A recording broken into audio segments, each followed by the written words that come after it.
Isa akong itinaguyod ng nanay ko dahil kay Victoria Buencamino, smuggler ako ng kotse. Kumapit ako sa ganitong klase ng trabaho. Malaki ang utang na loob ko kay Tatay Bruno. Siya ang tumayong tatay ko. Ipinagkatiwala niya sa akin. Lahat ng negosyo niyang pinaghirapan. Nakabaon ako dito sa ayaw at sa gusto ko. Sa lahat ng taong dumaan sa buhay ko, ikaw ang pinaka nagpakatotoo sa akin. Sino ba naman ako para tanggihan at talikuran ka? Pagbabayarin natin silang lahat. Ibabalik natin sa kanila kung ano yung ginawa nila sa akin. Gaya ng pagsira nila sa buhay natin. Lalo na si Victoria Buencamino. Ito bang masakit pa ulo mo? Base sa vitals mo, mukhang okay ka naman ah. So anong pinapalabas? Nagpapanggap ako. Tingin ko sa'yo, parang okay ka na eh. Ito mo, may energy ka na nga magsungit oh. Umalis ka na nga. Sa lahat ng to, ang nakasentro, si Victoria. Una nating titirahin ang reputasyon ni Victoria. At ako nang bahala sa PR niya, si Melinda. At ako naman ang bahala doon sa kumag kong kapatid, si Lucas.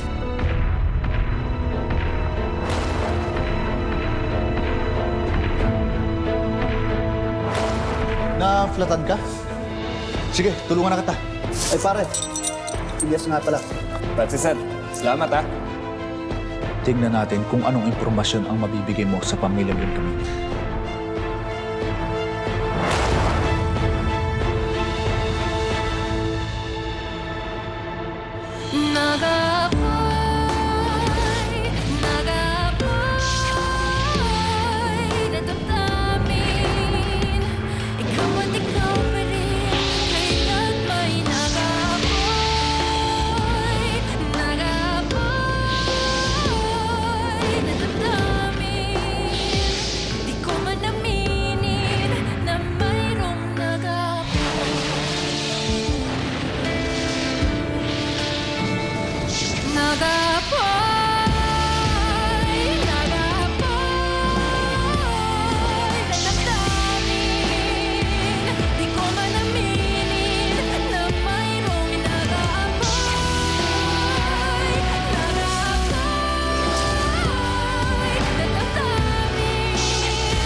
Nakuha ko na yung pinadala mo.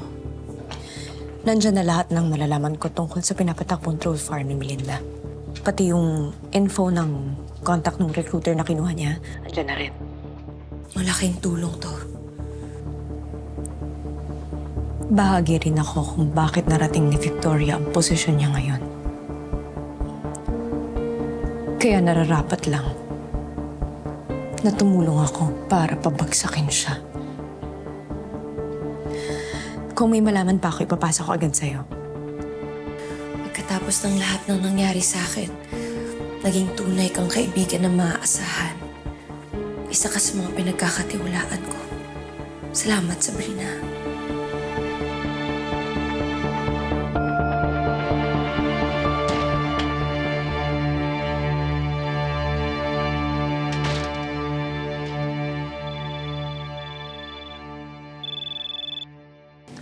Hello, Raul. Ano balita?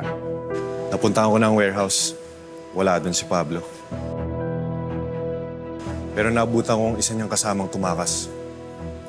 Nakausap ko. May papadala ako sa iyong address. Sige.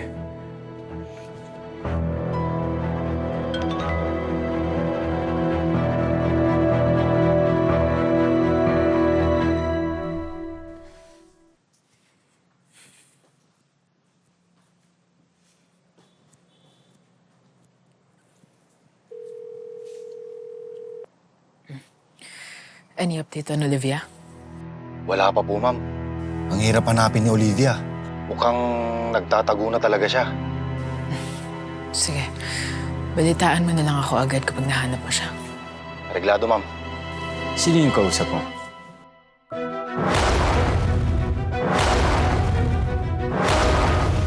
Wala. Just my secretary. May Pinapaasikaso lang ako para sa campaign ni Mama.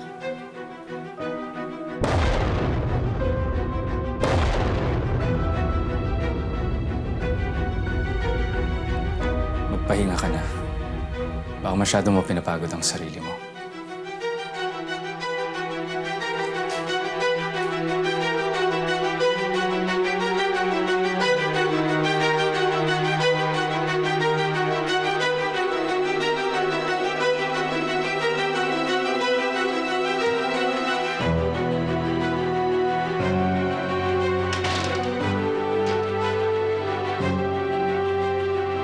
Alvarez, may update ka na ba kay Olivia? Attorney, nagawa naman namin lahat ng makakaya namin. Kaso wala talaga kaming makuhang lead sa kanya eh. Gawin mo ang lahat para mahanap siya. Magbabayad ako ng malaking halaga.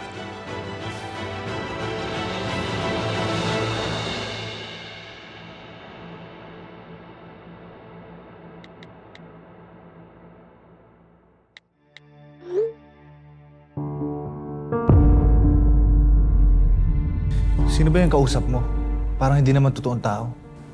Ganun na nga. Pero siya ang susi natin sa iskandalong gagawin natin. Nakuha ko yung contact na to kay Sabrina. Ang sabi ng source niya, ito daw yung recruiter dun sa troll farm ng Victoria.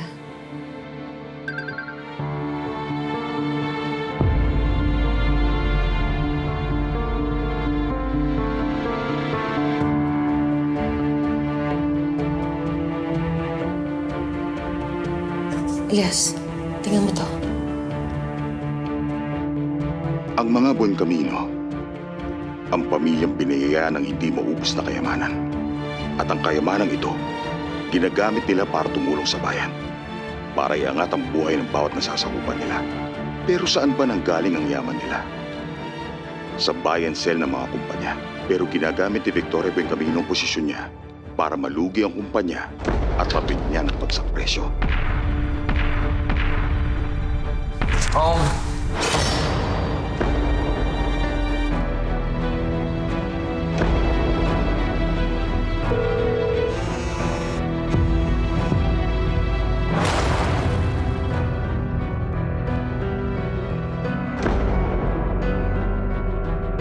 Philip Salazar, ikaw ay inaaresto namin sa salang libel, grave threats at grave scandal, and serious physical injuries. Sir, teka lang po.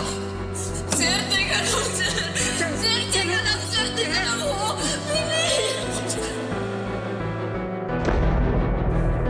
Paparanas natin kay Victoria ang ginagawa niya sa mga negosyong pinapabagsak niya.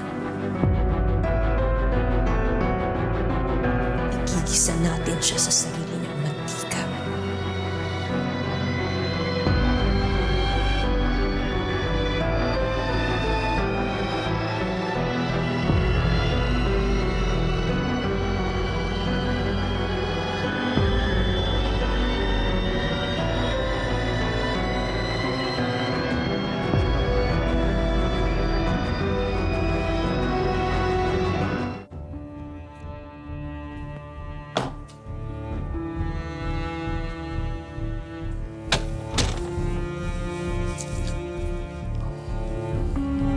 Boss, Ruben, siguraduhin mo lang na maganda ang dala mong balita. Kundi, bubutasan ko ang bungo mo. Alam ko kung nasan si Pablo. Nasa isang apartel sa Purok 7. Iligpit mo na siya at siguraduhin mo. Ayoko nang may latak sa dating trabaho.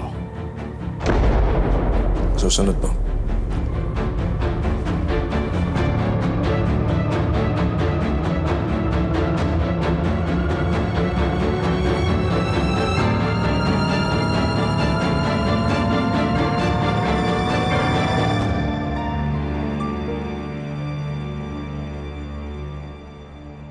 Ito ang kailangan natin sa gobyerno.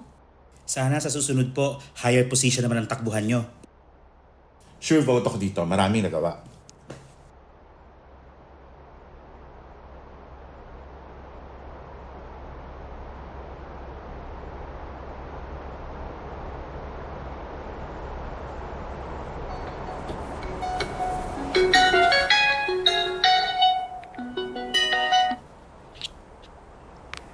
Maganda ang mood ko ngayon. Huwag mong sirain.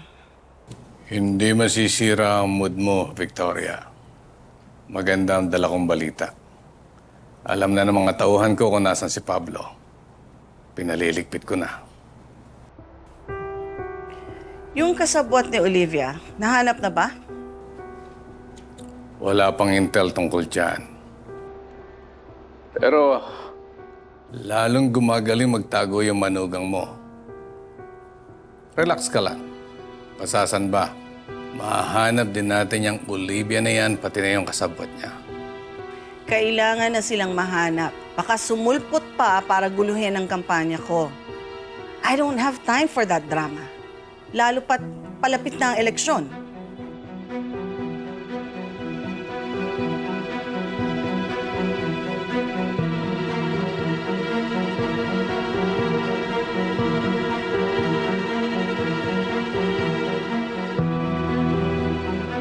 Morning, sir. Naghahanap ba kayo ng lilipatan?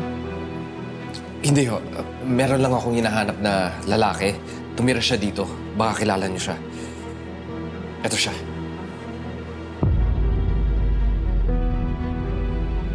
Oo. Kakaalis lang niya. Nagtataka nga lang ako. Kalilipat lang. Biglang umalis. Nagmamadali. Dala lahat yung mga gamit niya. Ganun ba? Yes, Sige. sir. Salamat. Salamat din po, sir.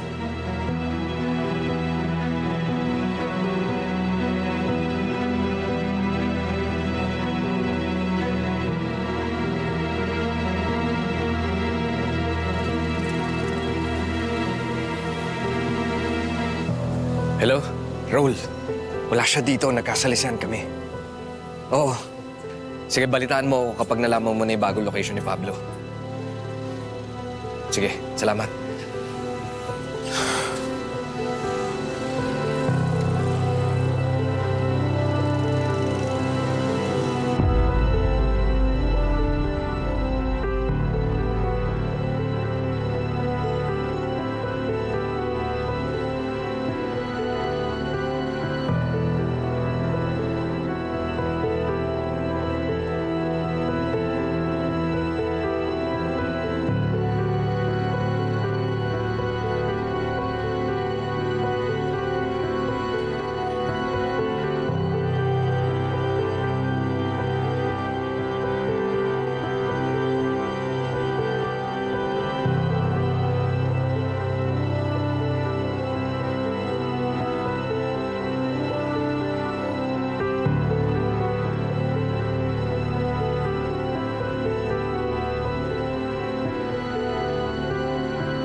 Humanda ka, Victoria Buencamino. Malapit ko nang matalo ang paborito mong si Melinda Avicilia Buencamino. Kukuho na ang pedestal niyong mga Buencamino.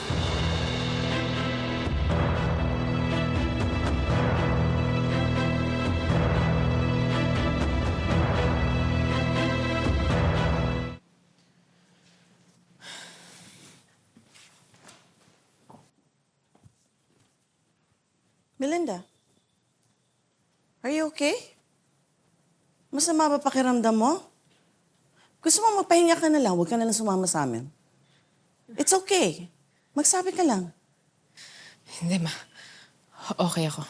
Melinda, we're family. You can tell me. What is it? Ma, huwag ka sanang magpanik, pero I think I saw Olivia. What? Where? When? Last week, sa La Paz Medical Center. Pero hindi kasi ako sigurado kung siya yun, pero I saw her walking. Pero Ma, paano kung siya yun? Nag-aalala ako para sa amin ng baby ko. What if bumalik ulit si Olivia at manggulo? Natatakot ako, Ma. Calm yourself. Hindi ko hahayaang mangyari yun. Ma, hindi pwedeng malaman ni Lucas tungkol dito. Nagkakaayos na kami. Hindi pwedeng guluhin ulit kami ni Olivia. Don't worry, Melinda. Ipapahanap ko ang babaeng yan. I will get rid of her. Hindi ko hahayaan na sirain niyang pamilya natin. Okay? Presenting the Victoria Buen Camino Campaign Collection. Sa gobyernong totoo, kay Victoria Buen Camino Ascenso. Madam, I'm ready. Halika na. We can't keep them waiting. Oh, true, attorney, we can't keep them waiting. Let's go and campaign. Let's go, madam. Victoria! Victoria! Victoria! Victoria! Ito ang listahan ng negosyo ng mga Buen Camino na galing sa National Security and Exchange Agency. Bukod sa ospital, ang pinakamalaki nilang negosyo ay ang Victory Trading o dating ZXY Manufacturing. Hinahanapan ko ng baho ang mga negosyong yan. Kung wala, mag-iimbento ako. Inaaral ko naman yung galaw nila sa eleksyon.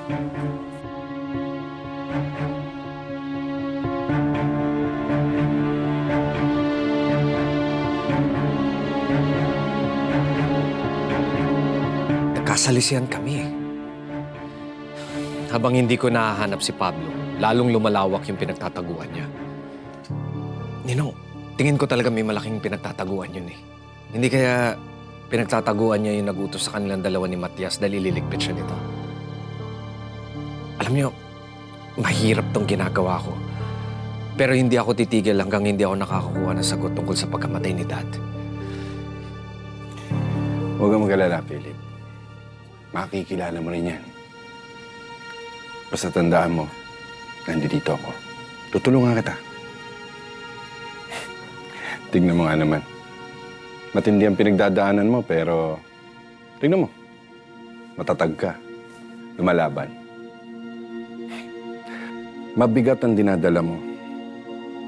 Pero hindi mo pa rin pinabayaan yung anak kong si Sofia. Maraming salamat nga pala sa tulong sa kanya noong nakaraang araw. Wala nga naman, Ninang.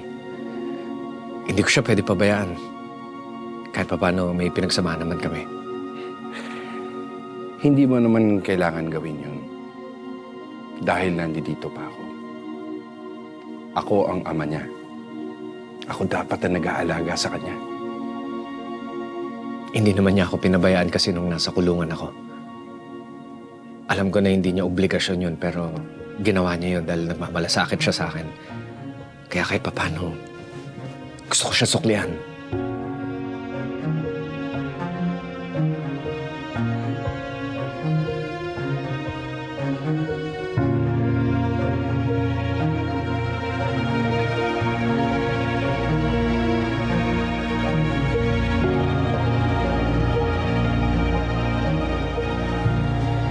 Ma, mainit ang pagtanggap sa'yo ng mga tao doon.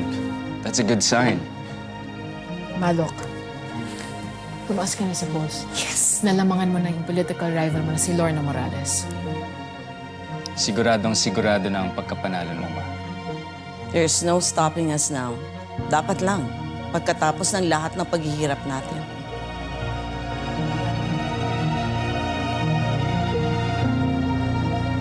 Yan ang nahanap ng mga tao ko mula sa kumpanya nila.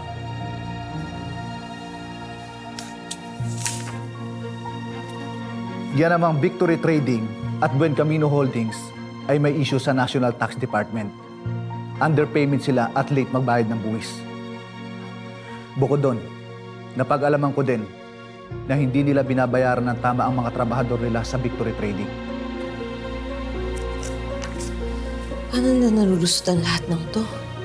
Simple lang. May pwesto sila sa gobyerno.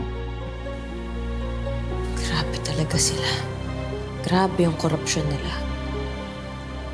Kaya dapat nang malaman ng lahat kung anong klaseng tao sila. Papuputukin natin to. Pero hindi pwedeng manggaling sa atin ang expose. Kanino? Sa mga taong biniktima nila.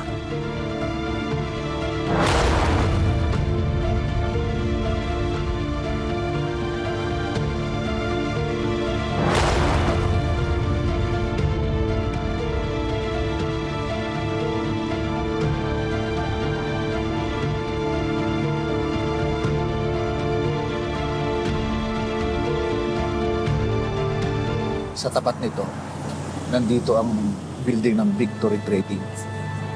At kadalasan, dito kumakain ng mga empleyado nila.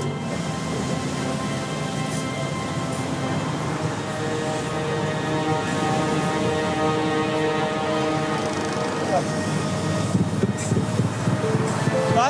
Oh. Konting pagkakamali lang yun. Bumakasigaw, kala mo, nakapatay ako ng tao. Grabe. Oo nga, galit sa akin kanina eh. Kahit tapo ko. Tama ba yung ginagawa na yun? Pinagalitan na ako. Eh, paano gagawin natin? Wala. Hindi na tama ito eh. Tingnan nyo ha. Pagod na pagod tayo nagtatrabaho. Pero yung pinipensyon natin, hindi naman sapat. Nagpasweldo nila. Ang liit-liit, makakabuhay ba ng pamilya yun? Oo nga eh. Gusto ko na nga mag-resign. Mag-resign ka? Hindi na pumanap sa trabaho ngayon ah. Ako nga, nagtitis na nga lang dito kahit maliit na sahod eh. Kayo, bahala kayo. Mag-tiis kayo kung gusto nyo. Sa ako, ayoko na, sawa na ako. Kung may pagkakataon lang ako, may paraan, irereklamo ko yung kumpanya na yan. Nako, huwag ka nang umasa. Nakita mo naman yung nangyari doon sa mga ibang nagreklamo, di ba? Natanggalan lang sila ng trabaho. Kaya ngayon, hindi nila alam kung saan nila kukunin yung ipapakain nila sa pamilya nila. So okay na siguro yung ganito. Taste-taste na lang talaga kaysa naman wala. Ako, kanina gutom na kayo. Mawawa tayo rito. Pamulansya natin, no? Hiyaw ka kanina. Mami na lang.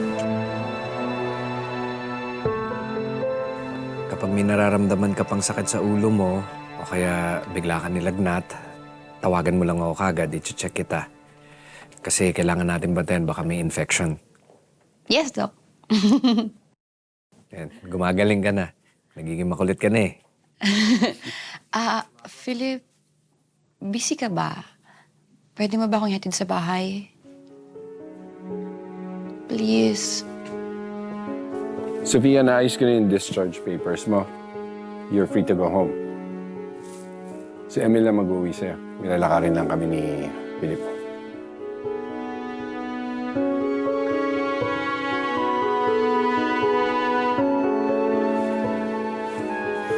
Let's go. Sophia, excuse me. Emil.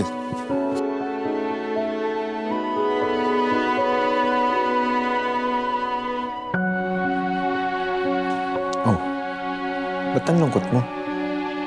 Ayaw mo ba ako makita? Ewan ko sa'yo.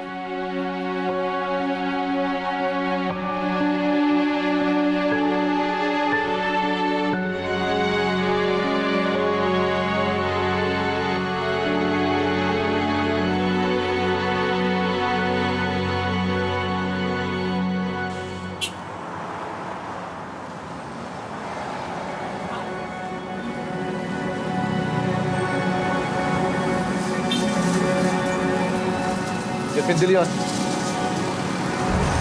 Sino kayo? Anong kailangan niyo sa akin?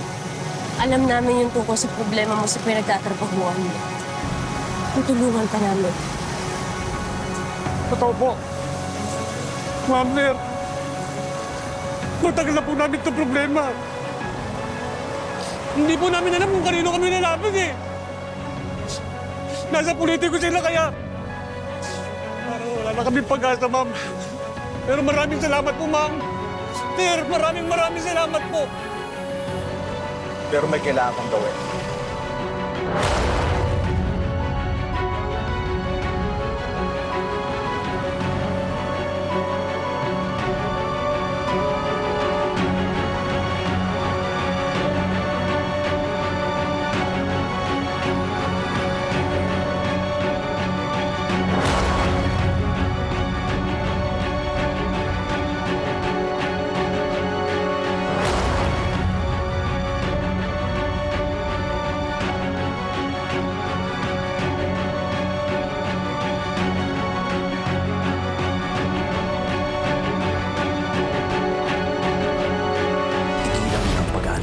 Ikaw lang ang pag-asa ko para mahanap ko kung sino talaga yung pumatay sa tatay ko. Nakikiusap ako. Victoria Buen Camino, nakikita na nila ang tunay na kulay mo. Taasa ako ang suporta nyo!